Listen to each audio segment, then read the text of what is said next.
Capítulo 3. Tito, capítulo 3. Estamos continuando con el estudio de Gálatas, pero vamos a hacer una observación aquí en Tito.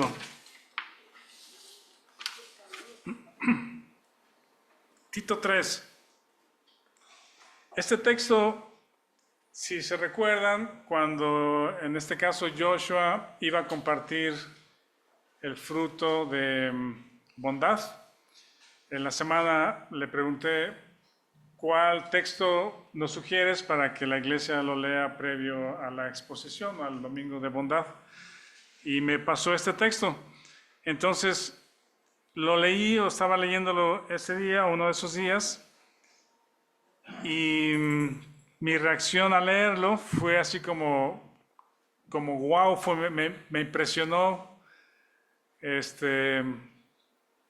porque a lo mejor no había visto cosas que ahí están, pues, o de pronto la Biblia es tan rica que uno olvida muchas cosas o pasa por hecho algunas cosas, da por hecho algunas cosas, y cuando regresas a las escrituras o a textos como este, me pareció impresionante, y ahorita les voy a decir por qué.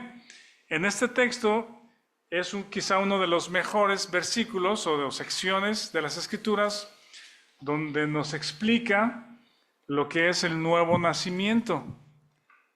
¿Qué sucede? ¿Qué es la conversión? ¿Qué es el ser cristiano? Y también con la explicación de lo que es, también descarta lo que no es, ¿verdad? Lo voy a leer y comentamos brevemente.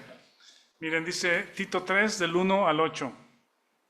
Dice: recuérdales que se sujeten a los gobernantes y autoridades, que obedezcan, que estén dispuestos a toda buena obra. Le estaba hablando a Tito, que es pastor o predicador o uno de los ancianos en una iglesia, y le está diciendo a Tito cómo cuidar de la iglesia, ¿verdad?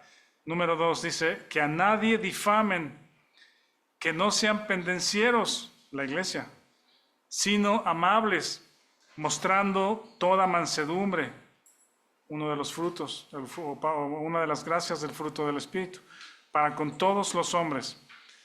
Porque nosotros también éramos en otro tiempo, ahí hace una antes y después, insensatos, rebeldes, extraviados, esclavos de concupiscencias y deleites diversos, viviendo en malicia y envidia.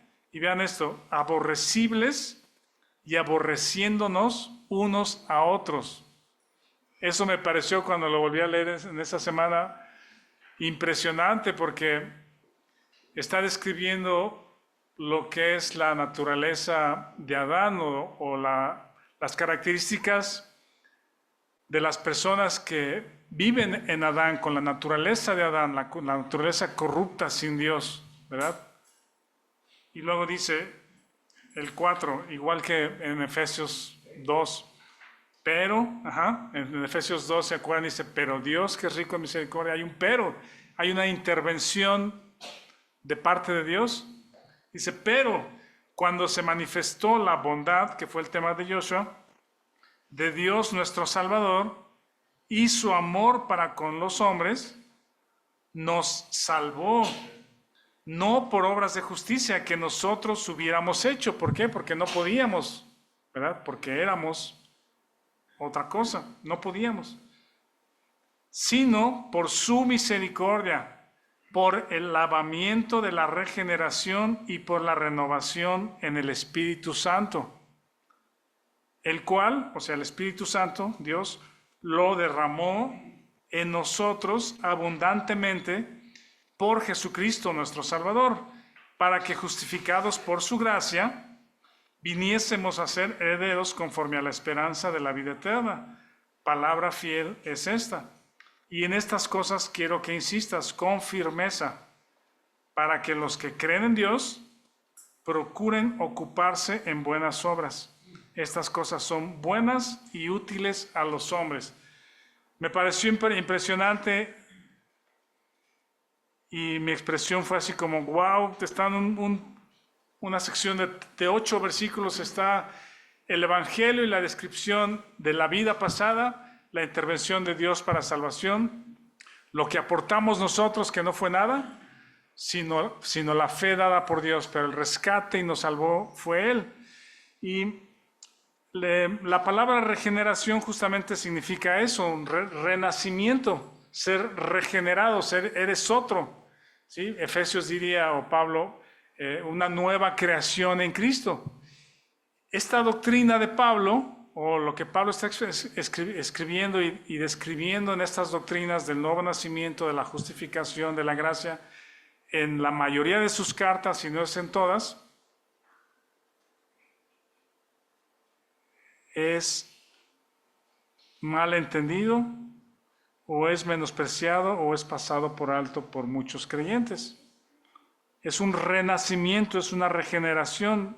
La otra palabra dice renovación, y es cambio de corazón. ¿Sí? Dios nos quita el corazón de piedra, la naturaleza de Adán, y nos pone una nueva naturaleza que es el Espíritu Santo, un corazón de carne. Esa es la renovación. No es un hombre parchado o mejorado, ¿sí? O reajustado. ¿Sí? Y derramó el Espíritu.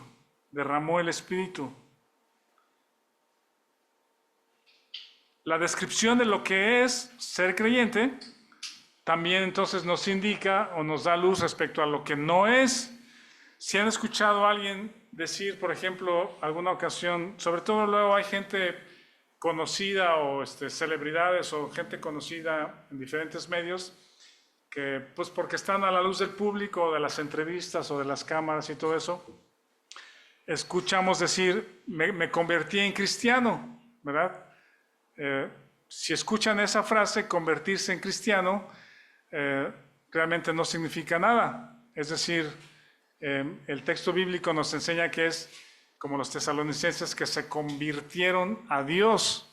¿Sí? No te conviertes a una religión o no te conviertes al cristianismo, sino el nuevo nacimiento es una conversión a Dios, regenerado por el Espíritu derramado. Y en muchas ocasiones estas personas o muchas personas conocidas o no conocidas en los medios, celebridades o no, cuando hablan de convertirse en cristiano es porque visitaron una iglesia, quizá alguien los invitó, les gustó algunas cosas, se sintieron un poco cómodos, pero de pronto hay cosas que ya no les gustaron, ¿verdad? Les disgustan algunas otras cosas, la presión, diversas cosas, pues, y dicen, ¿sabes qué? Ya dejé el cristianismo, ya no soy cristiano, ¿sí? Y es justamente este asunto. No todas las personas que dicen profesar ser cristianos han sido regenerados espiritualmente, renovados por el Espíritu. ¿Sí me explico? Tito 3 nos está hablando de la regeneración, la conversión, el sello del Espíritu Santo, y no es algo de lo que te salgas, ¿sí? No es algo de lo que te salgas. ¿Sí me doy a entender? No es algo que digas, ya no me gustó, ya dejo de ser cristiano, ya no soy cristiano. Una vez que eres regenerado y renovado, cambio de corazón y derramado el Espíritu Santo, ya eres, y es algo que no pierdes, ¿sí? Porque tú no hiciste nada para obtenerlo y no hay nada que tú puedas hacer para perderlo. Esto me llamó mucho la atención, pues, y luego dice el texto, estas cosas, las buenas obras son útiles a los hombres. Esta palabra útiles significa, son cosas excelentes, hermosas, virtuosas, valiosas para los hombres. Muy bien, ahora sí regresamos a Gálatas. Gálatas 5.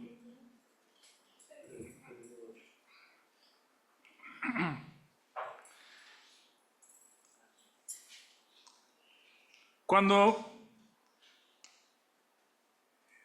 revisando y estudiando el libro de Gálatas, también fue una sorpresa, o más bien pues, un entendimiento del pensamiento de Pablo, lo que Pablo está escribiendo. ¿Les gustan los sándwiches o las tortas? El Espíritu Santo es como la parte del medio. ¿Sí? El fruto del Espíritu es lo del medio. ¿Y en dónde está? Digamos que está en medio del sándwich, está en medio de dos frases. Vean, a ver si sirve de algo esta explicación del sándwich. En el 5.15, ahí en Gálatas, 5.15 dice, pero si os mordéis y os coméis unos a otros, mirad que también no os consumáis unos a otros. Esa es como la tapa del sándwich, unos a otros. Ajá. Y la parte de abajo, vean el versículo 5.26, y lo del medio pues es el fruto del Espíritu, ¿verdad? Las obras de la carne, el fruto del Espíritu. Pero 5.26 dice, no nos hagamos vanagloriosos, irritándonos unos a otros, envidiándonos unos a otros. 6.2, sobrellevar las cargas los unos de los otros. ¿Sí lo están viendo? El espíritu, el fruto del Espíritu está en medio del sándwich, o es el parte del sándwich de unos a otros. Sí, el contexto anterior al fruto del Espíritu está hablando unos a otros, está hablando de gente, ¿sí? Personas, gente, estás en medio de gente. Viene el fruto y continúa luego hablando de unos a otros. Hay cosas que suceden unos a otros. Ese es el contexto del fruto del Espíritu. Personas, grupos, familia, gente, hijos, parientes, trabajo, compañeros de trabajo, hay gente alrededor. Ese es el contexto del fruto del Espíritu. Dios nos ha diseñado para estar unos con otros. ¿Sí? Cuando una persona, si han visto de pronto personajes o algunas películas, tienen este prototipo de este personaje, que es un hombre, mayormente habla de hombres, pero es un hombre que vive solo, que es un ermitaño, ¿no? Y por ejemplo, hay unas películas de, no sé, la trama es una persona que quiere hacer algo bueno, quiere salvar a tal, y lo acusan, lo engañan, y luego lo están persiguiendo a él, y se escapa, y no tienen que confiar porque lo traicionan, pero él quiere hacer lo bueno, porque hay una razón buena, y al único que le queda para confiar es en su papá, ¿no?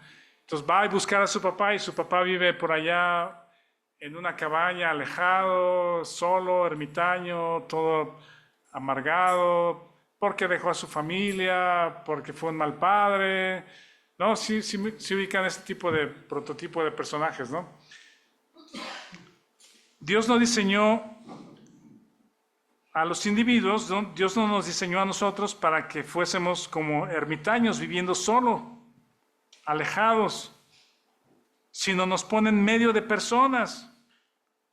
Dios nos ha diseñado para estar en medio de unos con otros. Y después de la regeneración, de la renovación en el Espíritu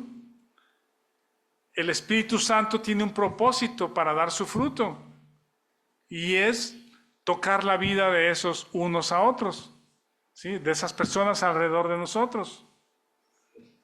Pero miren, ¿cómo somos las personas en general? ¿Cómo somos las personas en general? ¿Creyentes o no creyentes? Por este estuche finito, pues, por las emociones que tenemos, los sentimientos, que en un momento estamos muy contentos y al otro momento nos enojamos y le gritamos.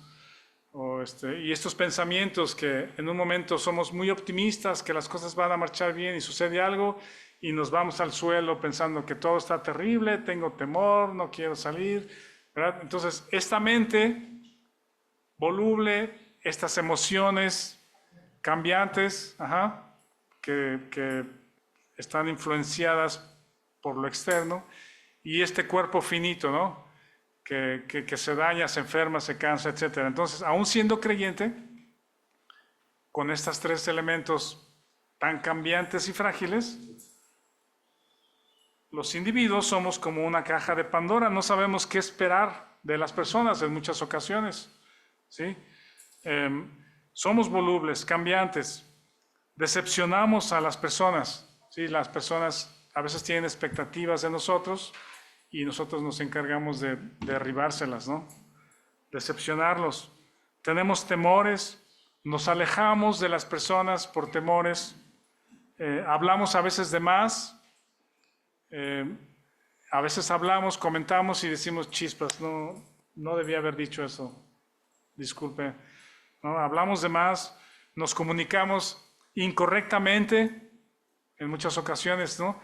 Hablamos algo, decimos algo, chispas, es que no debía habértelo dicho así, pues quise decir otra cosa, ¿no? Y aparte de que no nos comunicamos a veces correctamente, las personas cuando escuchamos tampoco interpretamos correctamente, ¿sí?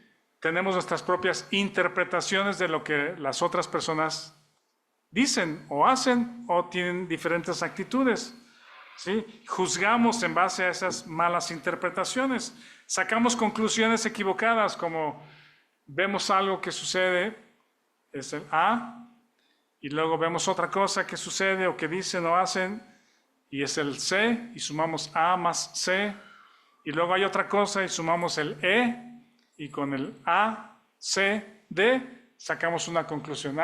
Lo hizo por esto, lo dijo por esto, pero, y es que no sabes el B, ¿cuál seguía? Y el D. No, tienes información incompleta, ¿sí? Y así somos las personas, ¿sí me explico? ¿Para qué? Montessori. Mejor nos vamos aislados a la montaña cada quien. Esto sucede cuando interactuamos con personas, ya sean nuestros hermanos, hermanas, papás, compañeros, hermanos en la iglesia, esposa, esposos, sucede. Somos demasiado sensibles, a veces demasiado crueles al hablar, al juzgar, al comentar. Traemos algunas, no sé si llamarle traumas de nuestra niñez, ¿no? Que son cosas que vivimos y nos afectan a unos y a otros de alguna manera, ¿sí? Para bien y para mal. A veces no abrazamos a las personas que amamos y eso causa también algún efecto incorrecto, despreciamos al que se equivoca y la lista puede continuar, ¿verdad? Pero así somos las personas, por estas características que les digo. Estas personas, con estas características, Dios las permite. Dios ha diseñado esta interacción con individuos porque ahí es donde el Espíritu Santo va a mostrar su fruto, ¿sí? En medio de estas circunstancias y personas, el Espíritu Santo va a mostrar su fruto. En medio de las relaciones humanas, parece que están las dificultades más complejas y más dolorosas de la vida. Cuando un matrimonio o una pareja de novios que se están casando, que dicen y juran, hasta que la muerte nos separe, y aquí están mis votos, ¿sí? A la semana ya se están peleando y ya se odian más que a nadie, ya se gritaron, guardan amargura, ya se ofendieron y son diferencias irreconciliables, ¿no? El motivo de los divorcios. ¿Cómo es posible que un día se están amando con todo su corazón hasta que la muerte y unos días después o meses o un año después sea la persona que más aborrezcas y que no quieres ver en la vida jamás? Y esos son dolorosos, son periodos dolorosos. En las relaciones humanas tenemos las dificultades más complejas y dolorosas de la vida. Los hijos cuando odian a los padres, venganzas dañinas, mortales, trágicas, y hasta que terminas viejo, amargado, aislado del mundo, porque todos me han dañado, todos me han fallado, todos me han herido y no quiero ver a nadie.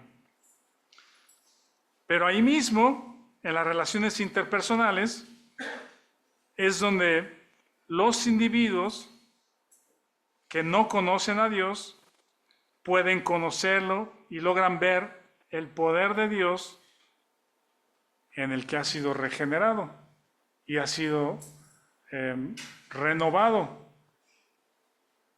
no por lo que él aportó, sino porque cree en Dios y el Espíritu Santo vivo, una persona real, poderosa, es derramada en su vida y entonces brilla en la oscuridad.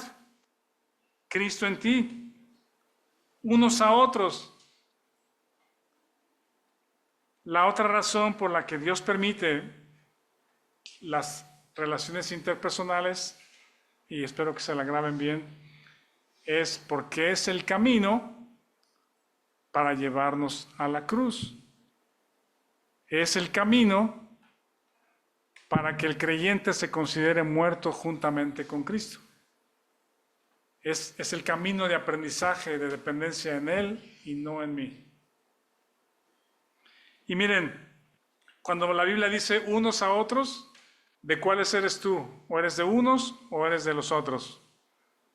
Es como que incierto, ¿no? Es como que me llama la atención porque siempre eres de unos o siempre eres de otros, o en otras ocasiones eres de otros, ¿sí? Por ejemplo, si dijéramos, ok, pónganse aquí los hombres y acá las mujeres. No son unos y otros y otras. ¿Sí?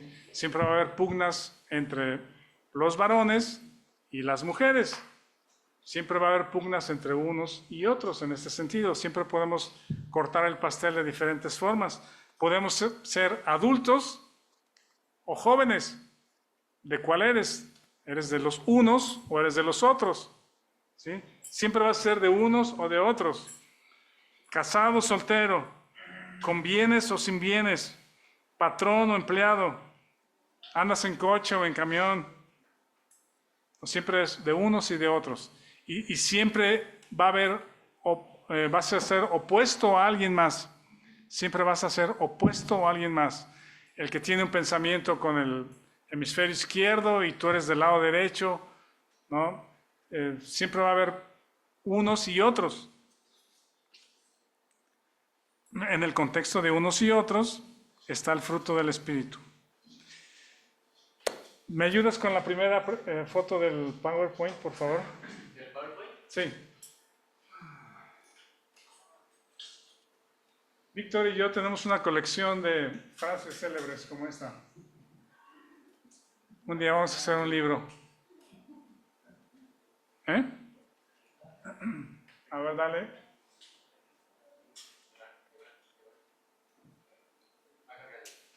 Está cargando.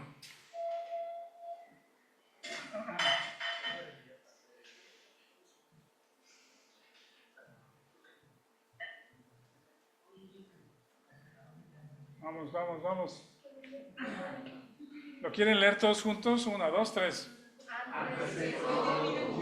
¡Yeah! ¿Qué les parece? Motivación. ¿Es lo justo? Alguien diría, ¿tengo el derecho? Si no es así, no hay de otra forma. ¿Lo quieres ampliar? Esas son frases que surgen por ahí. Es la cultura, la filosofía de este tiempo, pues. La Biblia dice, habrá amadores de sí mismos. Lo estamos viviendo.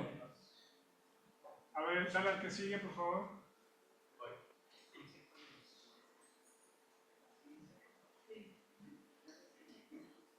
Esta es una publicidad de una empresa conocida. En el mes de febrero es ámate a ti mismo. ¿No? A la que sigue. Y regálate unos chocolates. El amor propio es primero. Y quizá, como habíamos visto una vez, es un texto mal entendido cuando dice, amarás a tu prójimo como a ti mismo. No está diciendo que te ames a ti mismo para que puedas amar a los demás. Eso no es la enseñanza bíblica. Siempre es negarse a sí mismo. Siempre el yo, la carne, tiene su lugar, y ahorita vamos a verlo, tiene su lugar. pero no es para beneficio de nadie. Y el siguiente, esta es una, creo que es nutrióloga, coach de healthy, no sé qué. ¿Alguien lo quiere leer? ¿Qué más? El amor más poderoso es el que sientes por ti mismo. ¿Eh? Sí. Les voy a decir que es de los otros.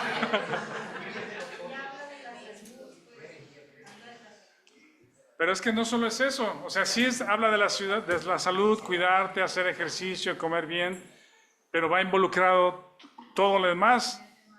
Tú, imagínate,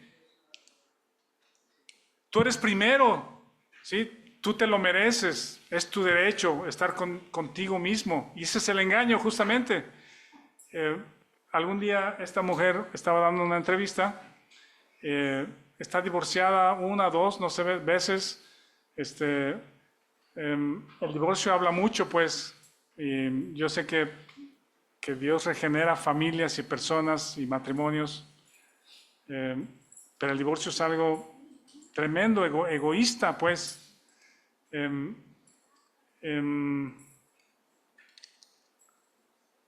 Yo estoy de acuerdo con ella, pero le falta una parte. ¿Quieren que les diga cuál es? Es la fuerza más poderosa, o es amarte a ti mismo, el amor propio, es la fuerza más poderosa, y faltó agregarle, para destrucción de las personas, los matrimonios y las familias. ¿Sí? No hay nada que destruya más la sociedad, la familia, las personas, la vida de un individuo, los matrimonios, que el amor por ti mismo. Cuando tú eres primero, evidentemente la vida de Dios no está allí, ¿sí?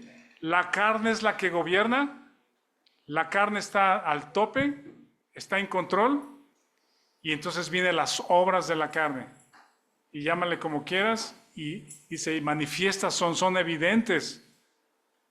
Suena muy bonito, suena bien, suena noble, pero es una fuerza destructiva. Miren, el fruto del Espíritu, que ahora cada vez que veo a Víctor Valdovinos y a Isaac, ¿saben en qué pienso? En el amor, ¿no? Ellos nos compartieron acerca del amor. Cuando veo a Víctor, luego veo en su frente gozo, ¿sí? Marcos, que compartieron gozo. Jorge, Isaac, ¿qué compartieron? Paz. Yo sí sabía, le estaba preguntando a ellos.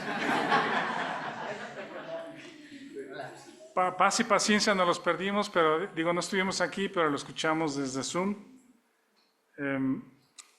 Cómo los ángeles cantaron gloria a Dios en las alturas y la tierra paz, príncipe de paz. Paciencia, Julio y Josué. Benignidad, Hugo y Mario. Bondad, Joshua y Alan.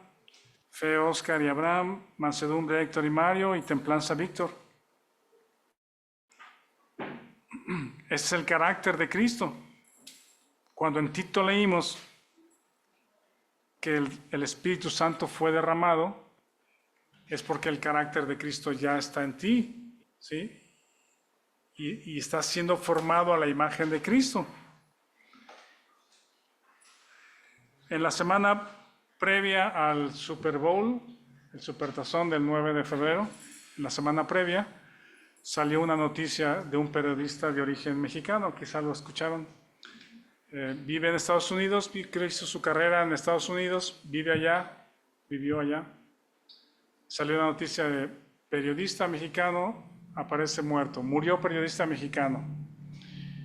Entonces indagaron, él estaba cubriendo las entrevistas y lo previo al Supertazón, y indagando, investigando dónde estaba, dónde murió, cómo murió, las cámaras y todo, descubrieron, entendieron que estando hospedado en un hotel, por su trabajo. Él vivía en otra ciudad, estaba en Nueva Orleans, ¿verdad? Contrató los servicios de una persona. Esta persona lo drogó, lo robó y murió de sobredosis. ¿Sí? ¿Por qué? Víctor habló de la templanza. Templanza. Le costó la vida. No sé si se había sucedido eso antes en su vida. Su esposa había muerto un año antes. También trágicamente en un accidente. Tenía un niño o una niña pequeña. ¿Sí? Y él de trabajo en el hotel, en esos momentos, quizá que no tienes nada que hacer, estás tonto. Sí, que Proverbios nos habla de esta situación. Proverbios en varias ocasiones es locura del hombre cuando hace eso. ¿Sí? A este periodista le costó la vida porque no tuvo templanza. La templanza, Dios nos lleva a tiempos difíciles de calor y frío, así como el metal. Sí, el chocolate, le decía a Víctor, también se calienta y luego se pone en frío, se calienta en frío. Los cristales se hacen fuertes, el metal se hace fuerte. Dios nos ha dado estas características o estas gracias, pero no son para ti, no son para que te ames a ti mismo, no es para que tengas gozo tú solito, ¿sí? No son para que estén bien contigo mismo, sino el fruto del Espíritu está en el contexto de unos a otros. Sí, es amor por otros, gozo también por otros. Claro que tú tienes gozo, pero también es para otros, para compartir. Ser una persona de paz, pacificadora, tener paciencia con otros, benignidad, bondad, fe, mansedumbre. Dios se hace visible en ti y se muestra a otros con impacto por el fruto del Espíritu. Pero ¿cómo sucede? Espero que no se me acabe el tiempo. Si se me acaba, vamos a continuar la próxima. Pero puedes poner el primer video de Miguel Núñez. Este hombre, el contexto es un pastor, es un buen pastor. Se llama Miguel Núñez, dominicano. Conocido en el medio evangélico, es un médico, ejerció la medicina en Estados Unidos durante, me parece, 15 años, no sé. Luego estudió teología, tiene un doctorado o maestría y doctorado en teología. Es un predicador reconocido en Dominicana.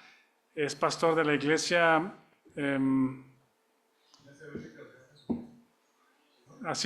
Creo que es Iglesia Bíblica Independiente. Internacional o independiente, sí. Creo que es independiente. Es escritor, es decir, tiene más de 10 libros publicados de diferentes temas bíblicos y aparte es coautor de otros libros. Es líder junto con otros de un movimiento que se llama...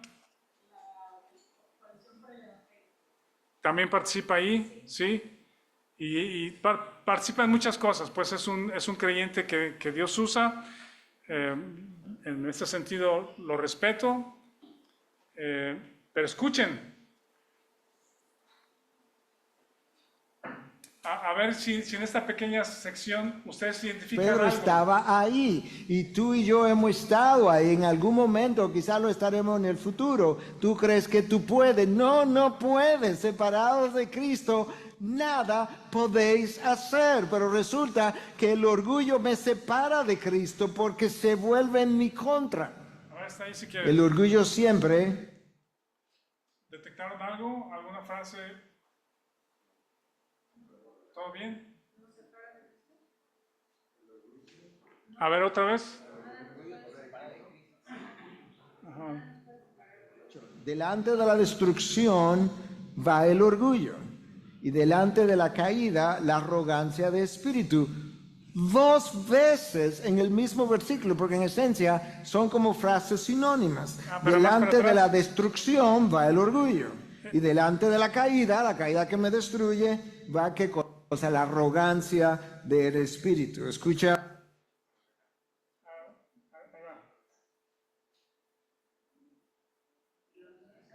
Es Dios dependiente. El orgullo siempre cree que puede hacer más de lo que realmente puede. Pedro estaba ahí y tú y yo hemos estado ahí en algún momento, quizás lo estaremos en el futuro. Tú crees que tú puedes. No, no puedes. Separados de Cristo, nada podéis hacer. Pero resulta que el orgullo me separa de Cristo porque se vuelve en mi contra. Ahí, pásale. Me llamó la atención cuando escuché esto y la frase, el orgullo me separa de Cristo. Le estaba hablando a creyentes. No lo estoy criticando, no lo estoy menospreciando ni, ¿cómo se dice? Descalificando. Pero me llama la atención esta frase, que el orgullo me separa de Cristo. Y me surgen preguntas. Quizá me gustaría, si algún día lo pudiera ver o visitar, decirle, oye hermano, ¿qué quiere decir con esto? Explíqueme el contexto de lo demás, ¿cómo está diciendo esto? Cuando vemos los escritos de Pablo, encontramos otra realidad para el creyente. ¿Sí me explico? Nada nos puede separar del amor de Cristo. Ya estamos en Él. Y aquí veamos Gálatas 5, el versículo 24. Dice, pero los que son de Cristo han crucificado la carne con sus pasiones y deseos. Pero los que son de Cristo. Cuando hablamos acerca de los unos a los otros, la condición humana, el fruto del Espíritu, ok, ¿cómo sucede esto? Y claro, el hermano está hablando acerca del orgullo. Dios aborrece al orgulloso, al soberbio. Claro. Separados de Cristo nada podéis hacer, claro. Pero ¿qué tal la posición en Cristo? Nada nos separa del amor de Dios. Pienso, por ejemplo, en un creyente que escucha este mensaje y es un creyente sincero, que quiere honrar a Dios, que quiere obedecerlo, y escucha, el orgullo me separa de Cristo.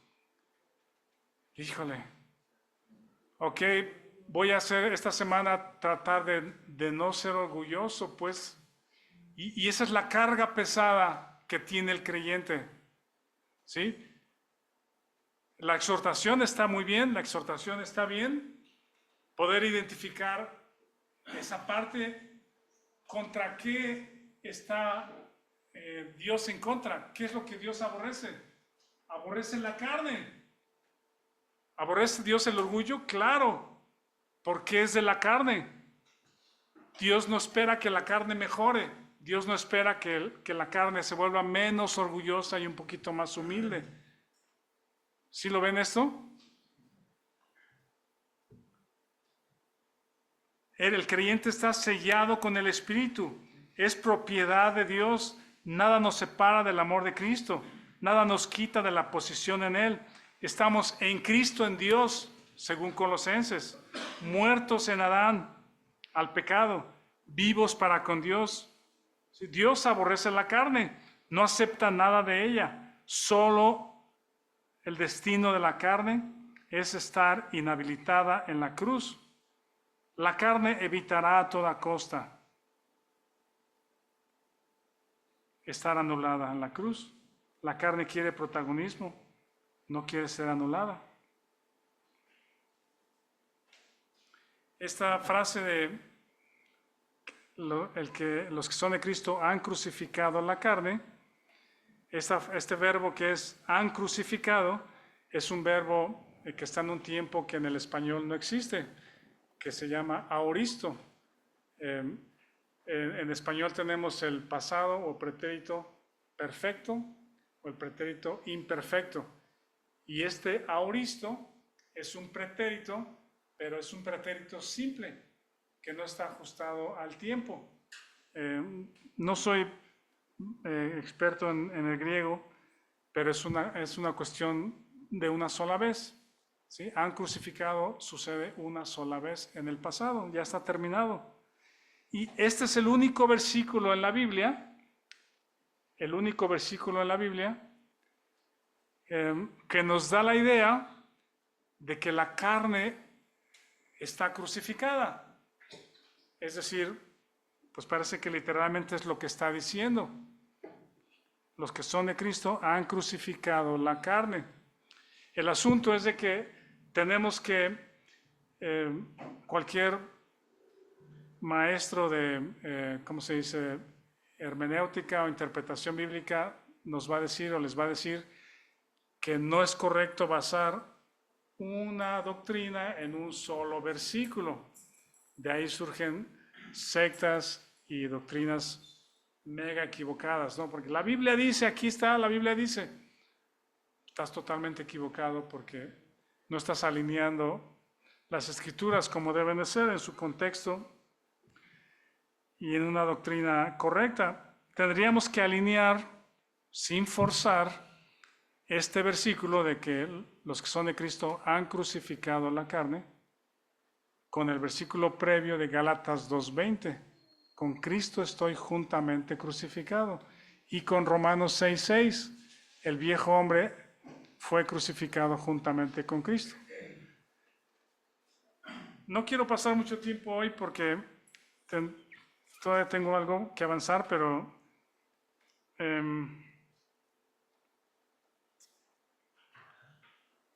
¿podemos poner el otro video? ¿El segundo? Hoy es tarde de videos. Vean este. Este no tiene traducción al español, pero aquí le masticamos entre todos. Y ya voy avanzando para terminar. Son 12:30, tenemos algo de tiempo. Pero miren, How do you reverse the affection for sin?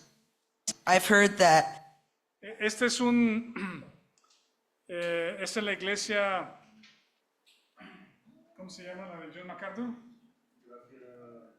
Grace to you. Ajá, Grace Community Church en Los Ángeles. Por cierto, el hermano MacArthur creo que está muy mal de salud, ha estado mal últimamente. Ya hemos hablado un poco acerca de él. Escritor de muchos libros, teólogo, pastor por muchos años, hijo de pastor. Él ha dado testimonio en algunas entrevistas de que él en su juventud creía en las dispensaciones. ¿Sí? Él era dispensacionalista. Creía en esas etapas que hemos hablado acerca de las dispensaciones. Y dice que él llegó en un momento en que al estudiar las dispensaciones pensó, es que las dispensaciones del Antiguo Testamento o de la ley, hay una forma de salvación y en la gracia hay otra forma de salvación y no le hizo sentido. Entonces dejó el dispensacionalismo. Y lo que después dijo es, si hay un dispensacionalismo, si existe algún dispensacionalismo, es que la iglesia no es Israel, que sí hay una diferencia entre la ley y la gracia. El escritor de Las Cartas Verdes, que algunos de ustedes conocen, Miles Stanford, ha escrito de muchos años atrás, ya murió Miles Stanford hace años, pero escribía cartas abiertas a John MacArthur. Y le decía, hermano Johnny le decía porque conocía a su padre y conocía a John MacArthur de chico, de joven. Le decía, Johnny, lo que estás enseñando, o sea, hay muchas cosas correctas y yo lo defiendo también a MacArthur, es un campeón en muchos sentidos, doctrina muy correcta en muchos sentidos, defendiendo la fe, la iglesia, el evangelio, pero Miles Stanford le decía, estás parado sobre un fundamento equivocado, ¿sí? Son unas historias ahí, pero vean, tiene unas sesiones en la iglesia, con la iglesia llena, donde hay un micrófono y personas se acercan a hacerle preguntas de muchos temas. ¿Se acuerdan que les dije, qué pasaría si tu hijo, tu hija, jovencitos, qué pasaría si Caleb, Josué, Natanael, Isabela, alguno de nuestros jovencitos nos hiciera esta pregunta con tanta sinceridad. ¿Cuál es la pregunta? Y ahí le paras después de la pregunta.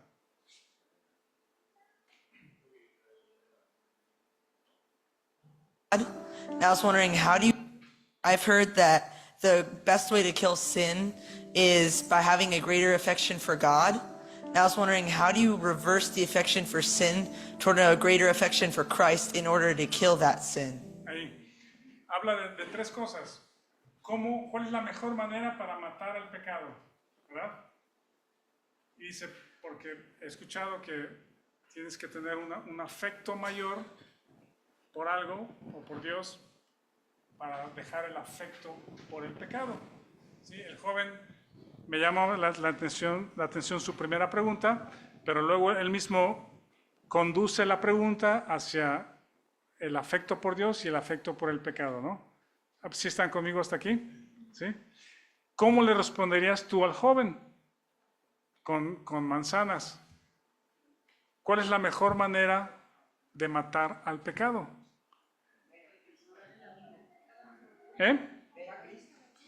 Ver a Cristo, huye del pecado.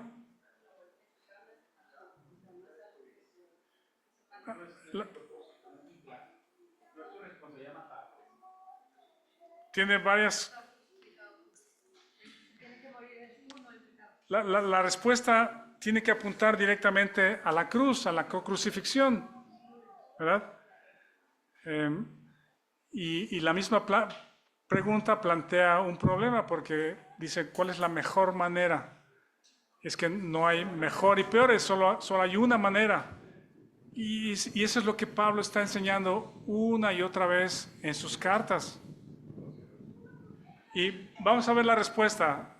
Ya no me voy a pasar mucho tiempo en esto, pero vean la respuesta.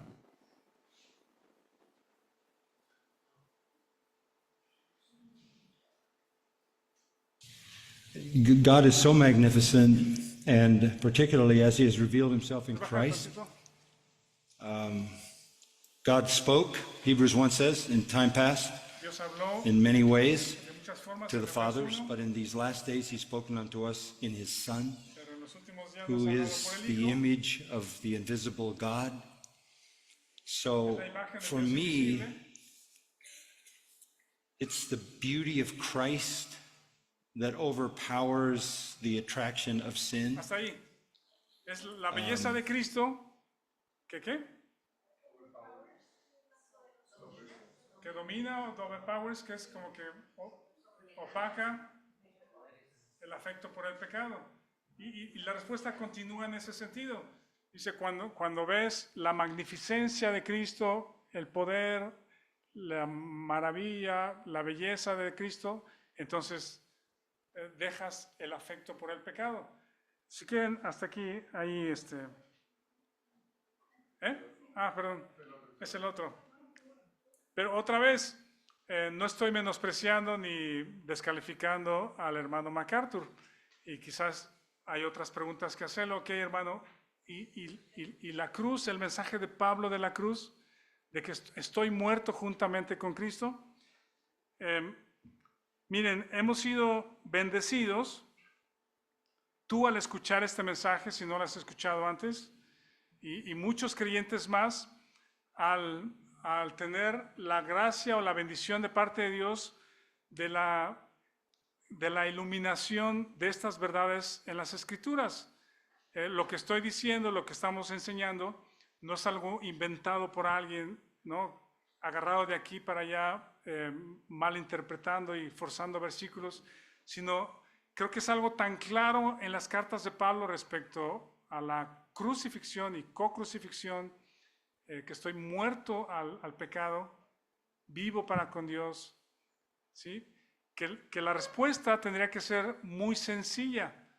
Es muy profunda cuando el creyente no lo ha entendido, pero una vez que el Espíritu Santo agarra tu mente y te ilumina con estas verdades, dices, ¿cómo no lo había visto antes y lo había leído tantas veces? Y aquí está, ¿sí?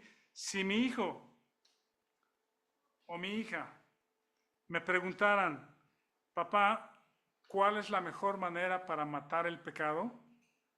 porque ya estoy batallando con el obedecer, desobedecer, quiero hacer y no puedo, me enojo y no quiero, ¿verdad? Tendría que ser una respuesta sencilla, ¿sí?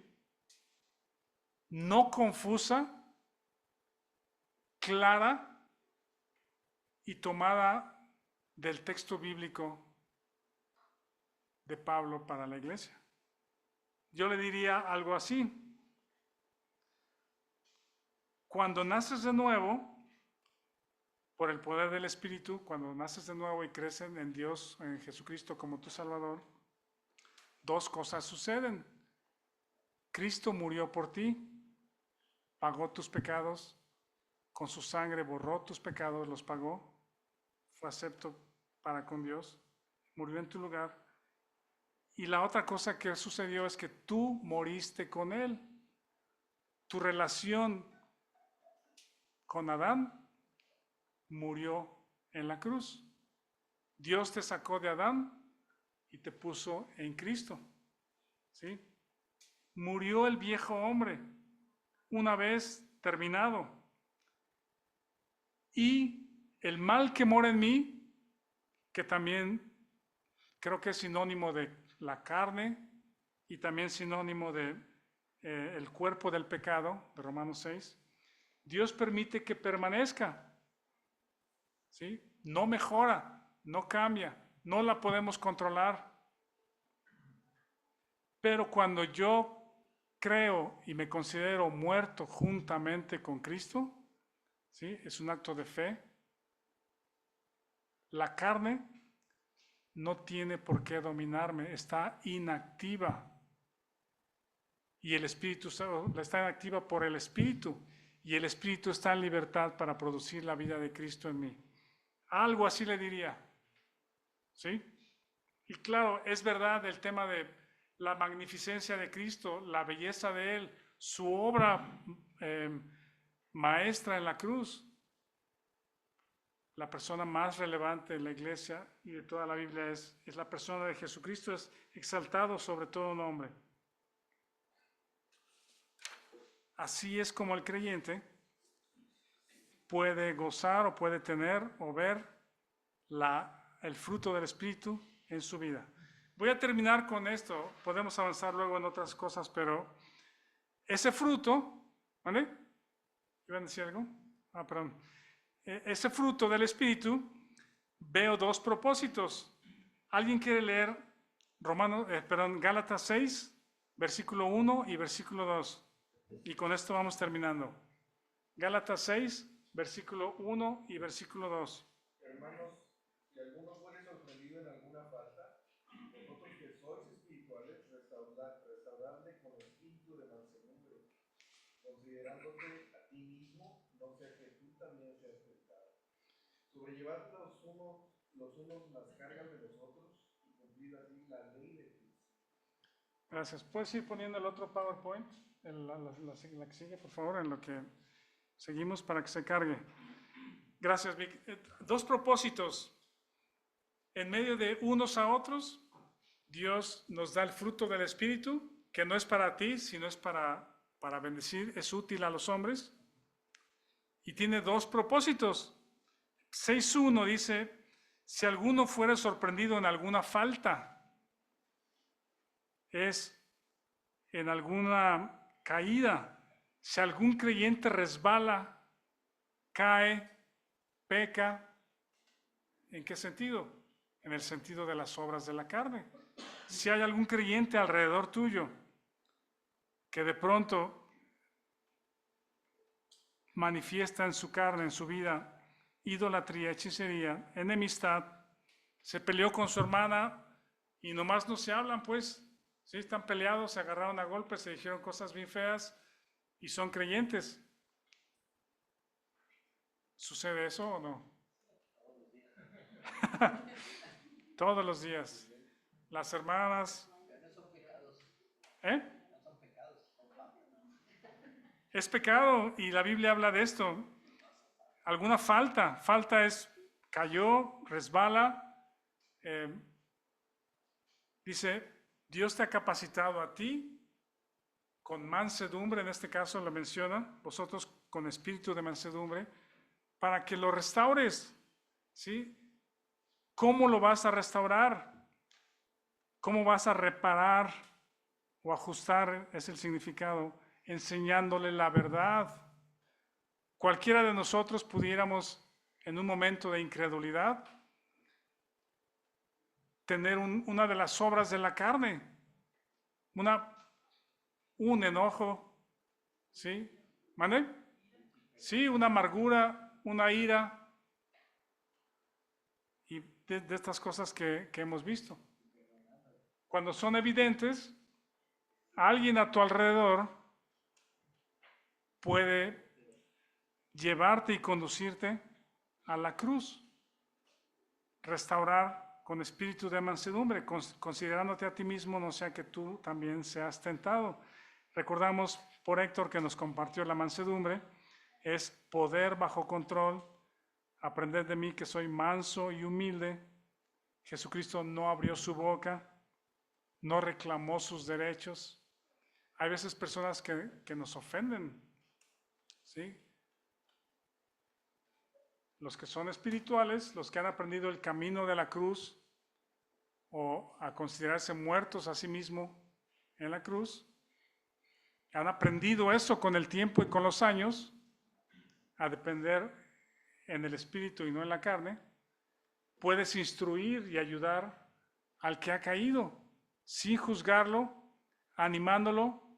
Si tiene hambre, mostrarle la cruz. Ese es el camino, la cruz.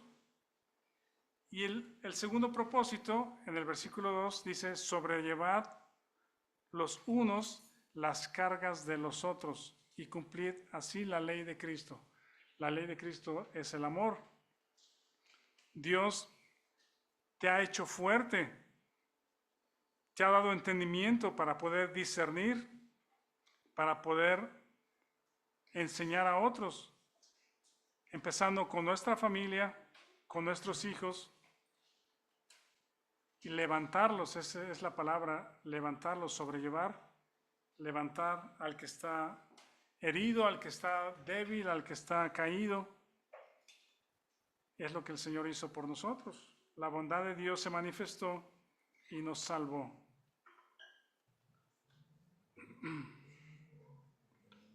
Termino con esto. En 1966, un par de músicos que difícilmente se coincidieron en verse, estaban lejos uno del otro, pero lograron escribir una canción y ponerle letra. Digo, letra y música, pues quiero decir. Ellos se llamaban Bobby Scott y Bob Russell. Escribieron una balada y eventualmente la tomó un grupo que se llamó The Hollies, ¿no? Ingleses. El cantante Alan Clark cantó bonito. En la sesión de grabación de esa canción, el título que llevaba en español se llamaría No está pesado, él es mi hermano. ¿Sí? En inglés, ¿quién lo quiere decir?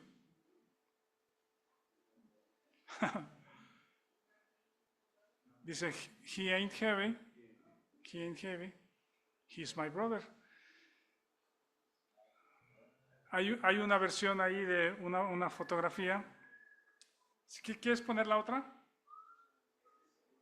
Una versión sugería que había una historia en la Segunda Guerra Mundial, un chico japonés cargando a su hermano muerto y le preguntaban, pues no está pesado, ¿estás bien? ¿Estás cansado?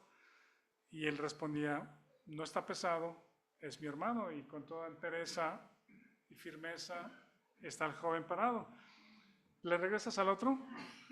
Sin embargo, resulta que en una iglesia en Escocia, años atrás, en el año de 1884, un hombre creyente participaba en una iglesia que se llamaba, bueno, es la iglesia de Escocia, tenía ahí una participación, se llamaba James Wells.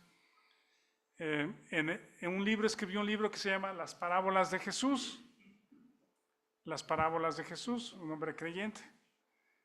Y en ese libro de 1884, él platica una historia de una pequeña niña que va cargando a un bebé muy grande, ¿sí? Vivo, no ha muerto como el otro chiquillo, pero cargando al bebé con mucho trabajo y viéndola batallar. En el libro cuenta la historia y dice que alguien le pregunta, oye, ¿y no estás cansada? Y para sorpresa del que le pregunta, ella dice justamente la frase del título de la canción, dice, no está pesado, es mi hermano. Hay muchas versiones posteriores, tanto del libro como de la canción.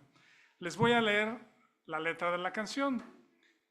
El origen me pareció muy interesante en el aspecto de un creyente, fue el que comentó esta anécdota hablando de las parábolas de Jesús.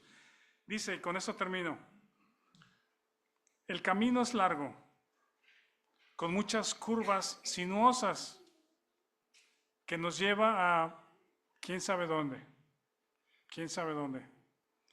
pero soy fuerte, lo suficientemente fuerte como para cargarlo.